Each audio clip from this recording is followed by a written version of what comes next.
سلام دحندو عليكم زخبركم تملكتنا على سنبت قطر ساعة 6 فرعان زحرنا زينات التلفزيون تقرا حيز قريب لكم زينات بمقراو هاف تقولوا بسم الله اسمع استوديو تلفزيون تقرا حضركم صنحين مكتالكم بمقدامنا بفلما زينا كسجر حزب تقراي اغاطيمو كابزلو حدغا هلونا نكوص منغست تقراي لعل تخرتي ويسرح كمزلو بريزيدنت دكتور دبرصيون غبر ميكائيل غليصوم توم بريزيدنت نزي زبولو شادشاي زمن مبل شابعي سرع غباء بيت مخري كلل تግራይ ابز جمرلو اوانيو غبر እግዚአብሔር ገዳሙን ዘዋደዶ ጸብጻብ ጎይቶም ንጉስ ከምሰብ ቀርቦይ ቤት ምክሪ ብሔራዊ ክልላዊ መንግስት ትግራይ አበ ዘሳለጦ ሻድሻይ ዘመን ሻብዓይ ስሩዕ ጉባኤ አበ ዝተፈላልዩ አጀንዳታት ዘትዩ ጸብጻብን ቀጻለ አንፈትን ስራሕ ፈጻሚት ብሔራዊ ክልላዊ መንግስት ትግራይ ዘቅረቡ ፕሬዝዳንት መንግስት ትግራይ ዶክተር ደብረጽዮን ገብረ ሚካኤል ቀንዲ ዋኒን መንግስት ትግራይ ግዛት ትግራይ ምርጋጽ ተመዛበልቲ ናመረበቶም መምላስን ድሕንነት ህዝብ ትግራይ ምርጋጽን ከም ዝኾነ ገሊጾም መንግስት ትግራይ ወቀዳምና ሰርቪስ ዝራዋሉ ዘሎ ቁልፍ ተግባር ለዓለምኖ ትግራይ ብምርጋጽ ተመዛበለት ተደነ ህዝብና ናመረበት መምላስ ሁሉ አይነት ተግባር ምርብራብ ዘልየሎ ወዲናት ዘለና አውሽ ትግራይ አብስ ቀይ መክራን ዝርከብ ሚሊዮን አስቆጠሩ ከመረበቶም ሲሆን አውሉና ሱዳን ተሰደዱ 10 ሺዓት ተቆጠሩ ደቀ ትግራይ ወሕስኖም ተሐልዩ ናመረበቶም መምላስ ቀዳማይ ዋኒ መንግስት ትግራይ አብዚ ህዝብና ናመረበት መምላስ ጥራሕ ዘይኮነስ ዕላማና ኾን ዘለዎ ዞም ወገናት ውሕስ ብዝኾነ ብስተወደበን ዘላእነት ብዘራግስ መንገዲ ሙሉ ዓርሰ እምነት ክምለሱ مستسأل حزب عود دعوة سبرا قبرون مخال كفور دايو مسوزي لما عمل مزفكرو دعنا هويتن هنساتن تطبعتان منشاو كدلي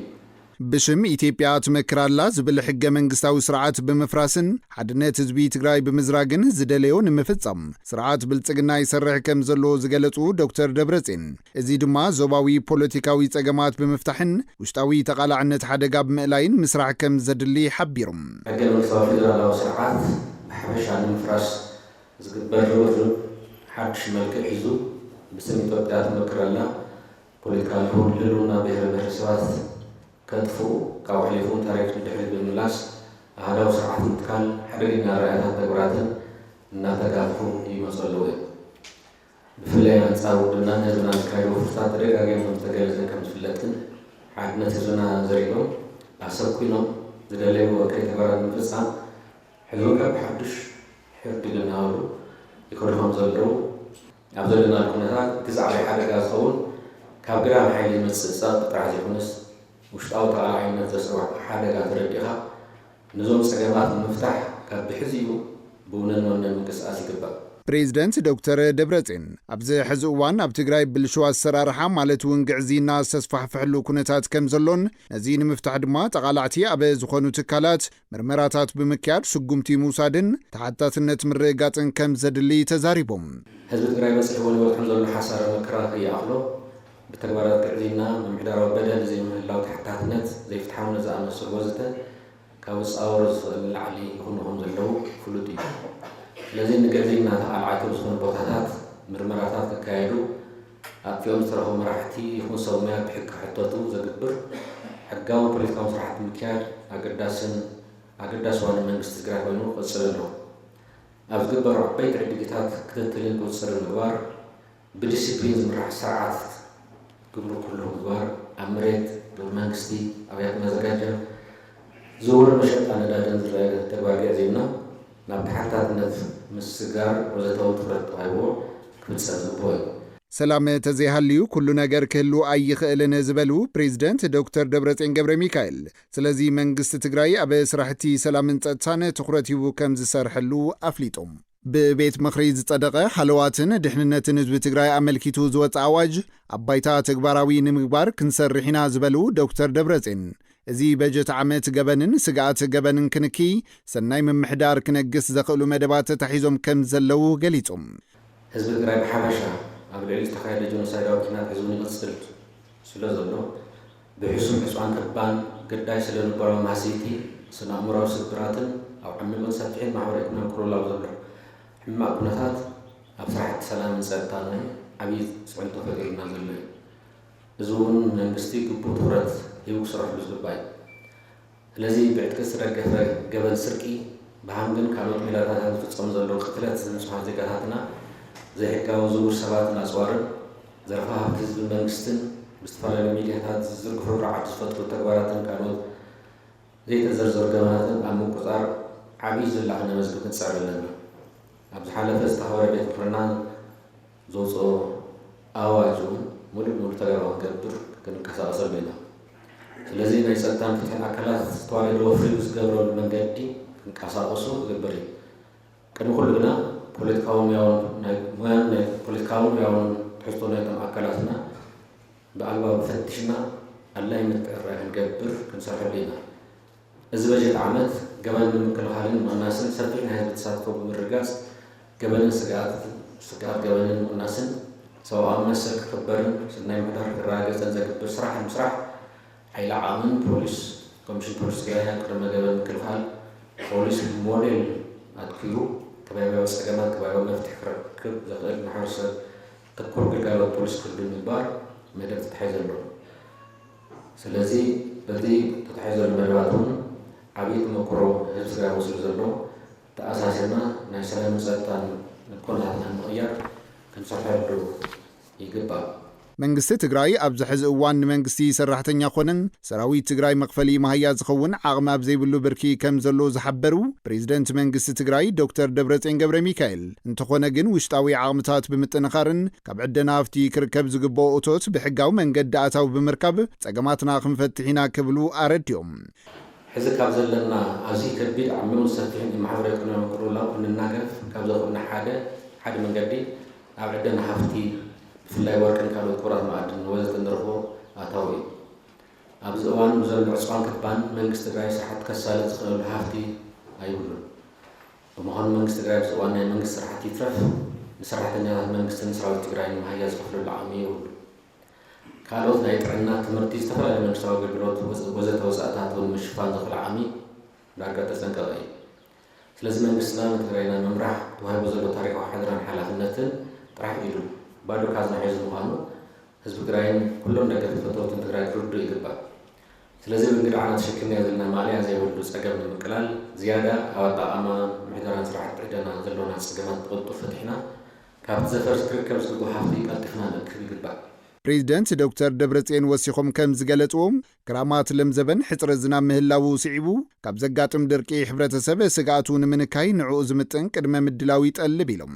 እቲ ትልሚ ንምፍጻም ኩሎም ስትራቴጂክ ዓቕምታት ትግራይ ኣዋዲድካ ምስራሕ ከም ዘድልውን ፕሬዚደንት ዶክተር ደብረጽዮን ገሊጾም። ኣብቲ ብፕሬዚደንት መንግስቲ ትግራይ ዶክተር ደብረጽዮን ገብረ ሚካኤል ዘቐረበ ጽብጻብን ቀጻሊ ኣንፈትን ስራሕ ፍጻሚት ብሄራዊ ክልላዊ መንግስቲ ትግራይ ካብ ኣባላት ቤት ምክሪ መንግስቲ ትግራይ ሕቶን ርኢቶን ተዋሂቦም እዮም። ጆኖሳይዳዊ ኣገዛዝ ኣብዪ ኣሕመድ ማሕበረሰብ ንግዲ ክዳኸም ኮነ ኢሉ ይሰርሕ ብምህላው ነዚ ስርዓት ንምውጋድ ኣብ ዝካየድ ቃልሲ መኸተ እጃሞም ከም ዝፍጽሙ ኣባላት ማሕበረሰብ ንግዲ ከተማ መቐለ ገሊጾም። ኣባላት ማሕበረሰብ ንግዲ ከተማ መቐለ ዘበት ንብሄራዊ ብርሰት ብዝብል መሪሕ ሓሳብ መድረኽ ዘተ ኣሳሊጦም ንስሓ ተስፋይ ነቲ መድረኽ ተኸታቲላቱላ። ዘበት ንብሄራዊ ብርሰት ብዝብል መሪሕ ሓሳብ መድረኽ ነጋዶ ከተማ መቐለ ተሳሊጡ ብጆኖሳይዳዊ ኣገዛዝ ብልጽግና ኣብዚ እዋን ትግራይ ሙሉእ ንሙሉእ ከም ዘይነበረት ንምብራስ ይስራሕ ምህላውን እዚ ንኸብቅዕ ድማ ከም ህዝቢ ብሓደ ልቢ ዘበት ክንብሎ ይግባእ ኢሎም ኣባል ማእኸላይ ኮሚቴ ሕወሓት ዶክተር ኣዲስ ኣለም ባሌማ መዓት ተፈናቐለ ሕብረተሰብ ኣለና ካልኣይ ክረምቲ ኣብ ኬንዳ ኣብ ዘይረብሕ ኬንዳ እናሕለፈ እዩ ببوليتيكا بإيكونومي ولا بتي محبرساوي قلولاو كغلصل تصقم كغلصل مو تግራይ ክበርስ ዝገብርዎ ፈተና እዩ ዘሎ ጻዕሪ እዩ ዘሎ እዚ ኣጸቢና ክንሪኦ ዘለና እዩ ከብሩስና እዮም ደልዩ ዘለው እምቢና ክንብል ዘለና ኣይነበርስን ወለድና እውን በርሰት ደኒኖም ተቐቢሎም ኣይፈልጡን ንሕና እውን ኣይተቐበልና ብናትና ዓድመ ህዝቡ እውን ኣይንቕበልን ኢና ክንብል ዘለና ሰላም ስትራቴጂካዊ ሕርያና እዩ ሎሚ ጽባሕ ድሕሪ ጽባሕ ኣብ ዝኾነ ይኹን እዋን ሰላም ግን ብልመና ይመጽእ እዩ بجنوسايداዊ ኣገዛዝ ብልጽግና ማሕበረሰብ ንግዲ ክዳኸም ኮነ ኢሉ የጥቅዓሎ ዝበሉ ተሳተፍቲ እቲ መድረኽ ዝኾኑ ነጋዶ ነዚ ንምክልኻል ተወዲብካ ብሓድነት ምቅላስ እዩ ኢሎም ቅድሚ ጦርነት ዝነበረ ቅርሺ 32 ቢልዮን እዩ ነይሩ ፌደራል መንግስቲ ንክልተ ዓመት ዝኣክል ባንክ ዓፅዩ ብደብዳቤ ከይወፅእ ከይኣቱ ልቑሕ ከይምልስ ዓፅዩ ድሕሪ ክልተ ዓመት ግን 86 ቢልዮን ኮይኑ ሕዚ ቁፅሪ ሓደ ተጎዳኢ ንግዲ ማሕበረሰብ እዩ ዘሎ በብመዓልቱ ዝወፅ ዘለው ናይ ኢኮኖሚ ሪፎርምታት ብጣዕሚ ብዙሓት እዮም ኩሎም ታርጌቶም ከዓ ትግራይ ንኸይትወፅእ ተሓሳቢ ገይሮም እዮም ወላ ሃገራዊ ይኹን ግን መራእዮም ግን ትግራይ 2013 እኮ ሰላም ይሕሸና ሕገ መንግስትና ይከበርና ኢና ሰልፍ ንወፅእ ነርና ግን ኣይመፀን ኣይጀመረንን ይሄ 7 ወርሒ ኸይብና ኣሎ እሞ እንተመፁ እንታይ ንግበር ክኸይድ ዝኽእል ሓሲቡሉ ክኸይድ ኣለዎ ክኸይድ ዘይኽእል ከዓ ንባዕሉ ዋላ ይጠንቀቕ ዝበሃል ዘረባ እዩ ዝኒሆ ስለዚ ውዚእና ክንዓስብ ዘለና ኮፊልና ተጸቢና ክንሃልቕ እንተኾነ ታመኸተ ስርዓት ዘለዋ ብደንብ ክትከውን ኣለዋ ንኹሉ ትግራዋይ ማዕረ ኣትውፅሖ ታ መሬት ማዕረ ንረግፅ ኣለና ማዕረ ተፈጢርና ኣለና ማዕረ ንዝመፅእ ፀላእ ድማ ኩላትና ብሓባር ኮይንና ክንምክት ይግባእ ቅድሚ ኩሉ ነገር ሃለዋት ህዝቢ ትግራይ ይቅደም ዝበሉ ዶክተር አዲስ ዓለም ባሌማ ውሽጣዊ ዓቕምን ሓድነትን ብምጥንኻር ዘለው ፀገማት ብምፍታሕ ክስራሕ ኢሎም ንተሓቂ ተሪና ድማ ናይ ግድን ክንምክት ኣለና ክንድግፍ ኣለና ዘጋጠሙ ፀገማት ናትማያጥና ክነመዓራር ኣለና ብዚ ደረጃ እንተራናዮ ጽቡቕ ክኸውን እዩ ስለዚ ብዙሕ ጉለታት ኣሎ ክንርሞ ክነስተኻኽሎ ክንፍትኒና ክንፅዕሪና ክንቃለስ ኣለና ኣባኹም ዘለውን ክትቃለስዎ ይግባእ ተዋናቁም ነገር ግን ናሃሉ ተቓል ንሳያ ናሃሉ ሳርቫይቭ ንግበር ንሳያ ሳርቫይቭ ክንገብር ድማ ተወዲብና ንቃልስ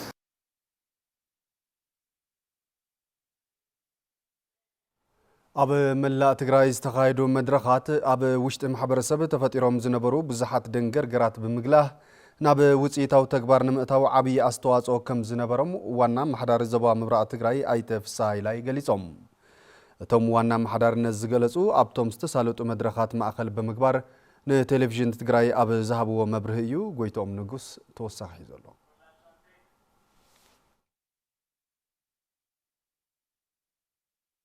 ኣብ መላእ ትግራይ ዝተሳለጡ መድረኻት ንብዙሓት ደንገርገራት ዝጋልሁን ኣብ መንጎ ህዝቢ ዝተቀራረበ ተሓሳስባ ዝፈጠሩን ከም ዝነበሩ ዋና ኣመሓዳሪ ዞባ ምብራቕ ትግራይ ኣይተ ፍስሓ ሃይላይ ዝገለጹ ኮይኖም ከመ ዞባ ምብራቕ ትግራይ ድማ ኣብ 7 ከተማታትን 11 ገጠር ወረዳታትን እቶም መድረኻት ብዓወትን ብዝተመጣጠነ ኣገባብን ከም ዝተሳለጡ ይሕብሩ ብጣዕሚ ብሱል ኣጀንዳ ንመላእ ማሕበረሰቡ ድሌታት ስምዒት እውን ዝገዝአ መድረኽ መዋል ትኽእል እያ ካብዚ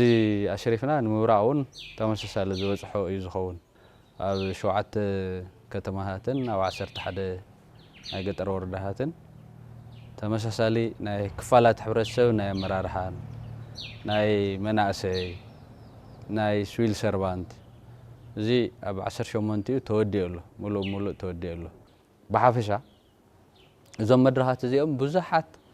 ደንገርገራትን ጽልግልጋትን ዝጋልሁ እዮም ኢልካ ምድምዳም ግን ይካኣል ብሙሉእ ዓርሰ እምነት ማለት ዕላማ እዞም መድረኻት ኣብ መንጎ ህዝቢ ዝተቀራረበ ተሓሳስባ ብምፍጣር ናብ ሓድነታዊ ተግባር ምእታው ምዃኑ ዝሓበሩ ኣይተ ፍስሓ ሃይላይ ሕድሕድ ማሕበረሰብ ኣብ ዝተዋፈረሉ ዓውዲ ውፅኢታዊ ስራሕቲ ክሰርሕ ከም ዝግብኦ ብምሕባር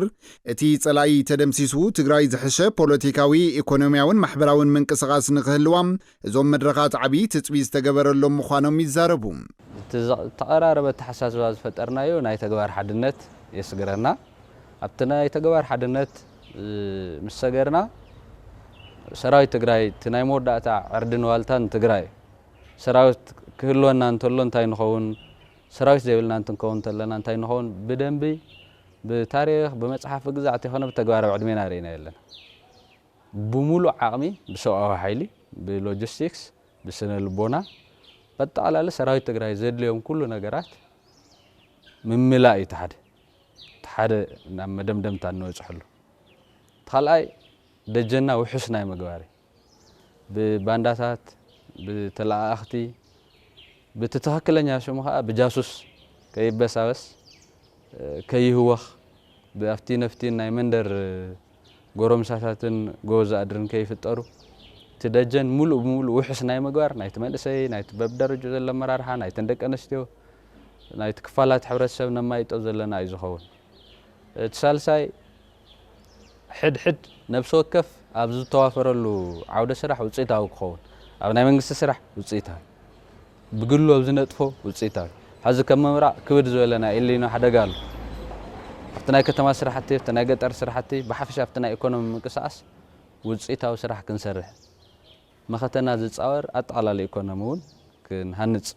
ትግራይ ሕዚ ዘድምያ ይኮነትን ትደሊ ዘላ ዝበሉ እቶም ዋና ማሕዳሪም ብረት ኣልዒልካ ብዛዕባ ምቅላስ ክለዓል ከሎም ነቲ ፅንተት ዝፈፀመ ሓይሊ ምምካኽ እኹል ምዃኑ ብምሕባር ምስቲ ፅንተት ዝፈፀመ ሓይሊ ኮይንካ ፀገም ትግራይ ክፈትሕ የልካ ምሕሳብ ፖለቲካዊ ውህናን ክሳጋዕ ዘይኽእልን ምዃኑ ተረዲኖም ከም ተጋሩ ሓድነትና ብምስጣም ቃልሲ ህዝቢ ትግራይ ናብ ሽቱኡ ክበፅሕ ክንገብር ከም ዝግባእ ይገልጹ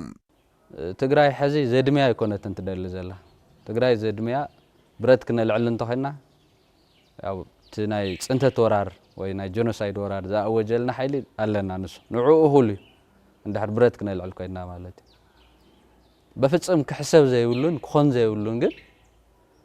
ምስቲ ፅንተት ዝኣወጀልካ ሓይሊ ኮይንካ ፀገም ትግራይ ክፈትሕ ኢልካ ምሕሳብ ብጣዕሚ ፖለቲካዊ ውህና እዩ ክሳኻዕ እውን ኣይኽእልን ህዝቢ ትግራይ ብደቁ ባዕሉ ንባዕሉ ናብ ዘመነ መሳፍንቲ ተመሊስና ክንዳመ ዝግበር ዘሎ ሽርሕ ፀላእቲ ኣምኪኖም ናብ ዓዶም ሰላም ይምፁ ድላይም ፖለቲካዊ ዕላማ ይንቀሳቀሱ እቲ ትግራይ ንኹላትና እኹል ስለዚ ሓደ ኮይና ከም ተጋሩ ቅልጥፍ ኢልና እዚ ተማዕራሪና ንቃብፆት ፀላእ ዝብል ክሕልፍ ዝደሊ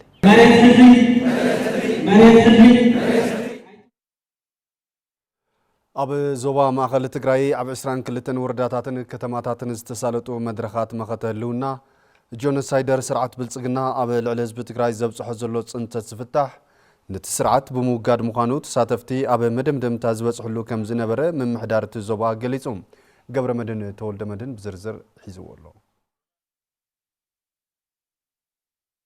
ምምሕዳር ዞባ ማእኸል ትግራይ ዘበት ንብሔራዊ ብርሰት ብዝብል መሪሕ ሓሳብ ይካይዱ ኣብ ዘለዉ መድረኻት ምርጋጽ ህልውና እንድሕንነትን ኣድሂቡ ንቴሌቭዥን ትግራይ መብርሂ ሂቡ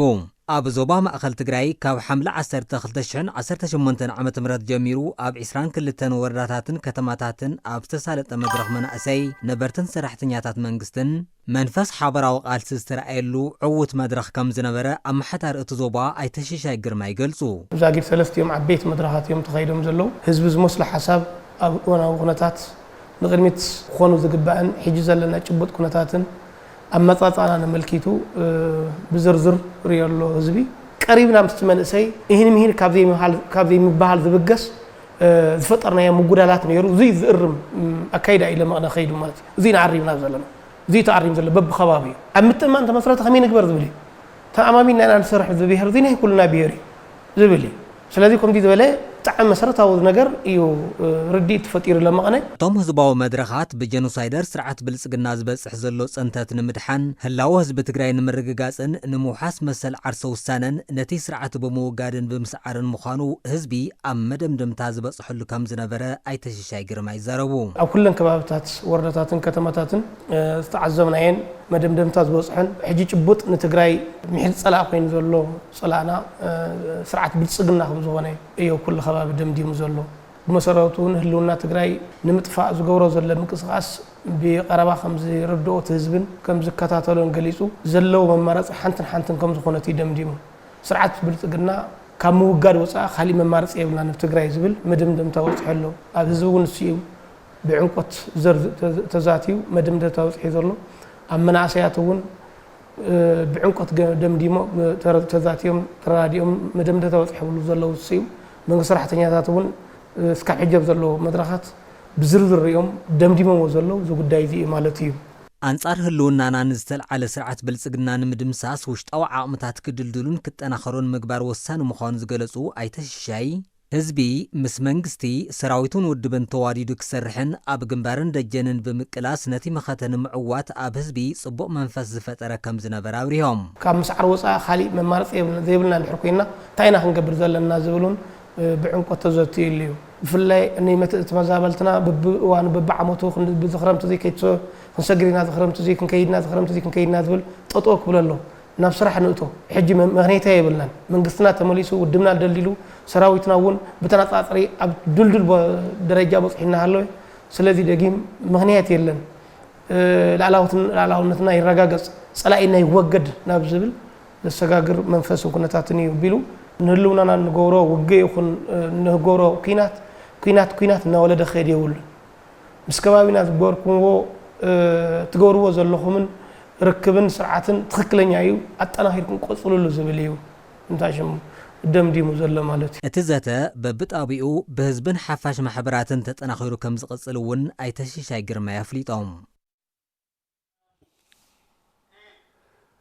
ዝጸንሐ ርክብን ሕውነትን ህዝብታት ትግራይ ኣምሓራን ዓፋርን ክጠናኸር ኣብ ሰናይ ድሌትቶም ህዝብታት መሰረት ዝገበረ حبراوي فورم السلام ركبن تتعيشو يسرح كم زلو وانا محداري زوادو تجراي ايت زناب وجبر مدنجليزوم. اتي حبراو فورم زفترو تجمعاتن ابلعلي اتهم هزبتات زنسلال وحرقتاتن نمنكاي علمو زي سرحلو كم زخون دما اتهم وانا محداري ارديوم في الساعتين جبر امنسكي توسح يزلو. ህዝብ ትግራይ ደላይ ሰላምን ምእንተ ካልኦት መስዋዕት ዝኸፍልን ህዝብና ሃለወ መንነቱን ህላው እንዘይቕበሉ ጸረ ሰላም ኃይልታት ግና ኾነይሎም ምስ ግረዋብቱ ከጻልእዎም ብዙሕ ርሕቐት እናኸዱ ምጽንሖም ምስ ቴሌቪዥን ትግራይ ጻኒሒ ዝነበሮም ዋና ማሕዳር ዞባ ደቡብ ትግራይ ኣይተ ዝናቡ ገብረ መድህን ገሊጾም ህዝብ ትግራይ ነዊሕ ዕድመ ዝበሃል ታሪኽ ዳቕፀረ ህዝቢ እዩ ኣብዚ ነዊሕ ዕድመኡ ብድኾነ ይኹን መለክዒ ድዋዓል ላጎደም ንኻልኦት ካጠናኸር دوال مسوات لخافلم خالوت خنورو عوي واجد خافل حزبي سلازم مسروحنا يكون حزبي تسألوا أي فلتي تجاج أي فلتي طرح كي خونس دخالوت واجد لخافل دمس حزبي بعال وعلة تدبها الحزبي وحزب تجراي مالتي جن خونه ولهم حزب زم سألت جن تسأل إيه حزبهم ملك حزن حدا يجور وخينام تعلموا كساق عقم دي السلاد فلتو لعل كله زناسي من دبها الحيلي عفار حوسخه لو جيت خاطو لا طرت طريتات خاطو كم جورم نوح سرحهم اليوم خفت مد النجارات توجسهم ياو أول اللي هز فكراي تفلالي جوداتات كبسح نوع على الصواصو دفتر اللي خنتات اللهم مالتي بتهم زفحاسو شرحتات صلي هزب تجراي بزح وعجنا بس حكم زمت أساس زخاخرو أي تزنابهم بفلاي جونسايد أو سرعة أبي أحمد جربابته هزبتات تجراي أمحران عفارن ننبعلهم كتصالو أزقصل اللوزلو كي تكبر كبر عنن ركب هزبتات كت أناخرن زخلو مدرخات هزبي يكايدو كم زلو حبيرهم كفتم مكرو دمهر سلدخون هزوجن واتناد حلف دنور ناطفات منجدي نا صلاي اجندا مخانو مستغنزبه نفتنا قدم حزب دنور نور خنتات مسز تግራይ دنور خنتات تملسو ይህን ሚህን ክባሃል ሽማግለታት ከይተረፈ ዝካው ዓደም ሓራ ክልተ ግዜ ክልተ ዙር ለባሕና መጾም መድረክ ክፍጠረልና እንደሌና ክንዘራረብ እንደሌና ብሎም አዋላ ማጣና ኣብ ከተማ ኮረም አዘጋጅናይና ዓበይቲ ዋዕላታት ማለት እዩ ናቶም ዋዕላታት ማእኸልን ባዕሉ ይመርሕዎት ተም ተወከልቲ እዮም መርሕሞ ካብ ድሕሮት ፖለቲከኛት ና ማሕበራዊ ሚድያ መንጠፊት መንግስቲ ድሕሮ እዩ ከዓቢ ይፈትኑ ማለት እዩ ዝጸንሐ ርክብ ህዝብታት ትግራይ ኣምሓራን ዓፋርን ናብ ንቡር ክምለስ ዝግበር ጻዕሪ ከዓሙቕ ድማ ኣብ ሰናይ ድሌት እቶም ህዝብታት ዝምስረት ሓበራዊ ፎረም ሰላምን ርክብን ተጣይሹ ይስራሕ ከም ዘሎ ኣረዲኦም በተለይ ምስ ህዝብታት ኣምሓራና ዓፋር ብዝናይና ግንባር ያው ክልተኦም እዮም ለው ምስ ኣገው ዝጸንሐ ርክብ ኣለና እዞም ሰለስተ ከባቢታትና እዚኦም ቲ ቅድሚ ሕዚ ነበርናዮ ኑር ኩነታት ድምምላስ ጽቡቕ ምንቅስቃሳት እዮም ለው ንሓባር ፎረም ለዘጋጅና ኣለና ዝኾነ ነገር ምልሕ ትፈጥሩ ኮይኑ እዚ ዳጣይሽናዮ ፎረም ከፍሉ ድርኤሉ መፍትሕታትም ዳቐምጠሉ ብሽምግልና ድውዳእ ነገር ንሕርሃልዮ ብሽምግልና ድውዳሉ ሕዚ ከባሕና ነብሲ ቃትሎም ከይዶም ዓዲ ምሓራ ኣብ ኣገው ተሓብኡ ዳምፃና እዮም ለው ብትናት ህዝብ ጻዕሪ ማለት እዩ ካብሕና ጠፍኦም ከይዶም ዓፋር ኣፍቶም ሸፋት ኣትዮም ነብሲ ደቃተሉ ቶምና ዓፋር ዓበይቲ ዓዲ ከይዶም ዳምፅዎም ሰባት ኣለው ማለት ክሳብዚ ይወጽሑት ርክባት ሕጊ ብሓባርና ምኽባር ድጸላኢ ሓደ ዓይነት ስታንድ ሙሳድ እዩ ትበጽሕሎ ካብዚ ላዕሊ ክብርኽ ድማ ሕዚም ብትፈረማ ብልና ስራሕቲ ላ ስራሕና ንርከብ ማለት እዩ